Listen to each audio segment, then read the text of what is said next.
முதலாம் பரமேஸ்வரவர்மனால உருவாக்கப்பட்ட கோவில் தான் பரமேஸ்வரம் விண்ணகரம்னு அழைக்கப்படக்கூடிய வைகுண்ட பெருமாள் கோவில். காஞ்சிபுரத்தில இருக்கக்கூடிய மிக முக்கியமான கோவில்.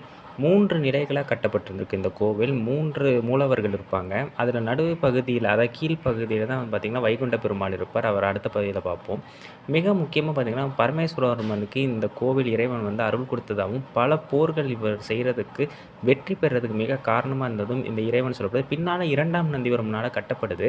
மங்கள சாசனம் பாடப்படும் பொழுது கூட திருமங்கையாழ்வாரால பாடப்படும் கூட இந்த மன்னனை குறித்து தான் அவர் பாடியிருக்கார். அதாவது என்னதுன்னா, "தேர்மன்னும் தென்னவனை முனையில் செறுவில் திரள்வாட்டிய திண்சிலையோன் பார்மன்னு பல்லவர்கோன் பணிந்து வரும் பரமேஸ்வர விண்ணகர மதுவேன்னு" சொல்றாரு. அப்ப பல்லவர்கோன்னா பல நாடுகள ஜெயித்து வந்த அந்த மன்னன் இந்த பெருமாளோட அருளால ஜெயித்திருக்காருங்கிற மாரி சொல்ல வரார்.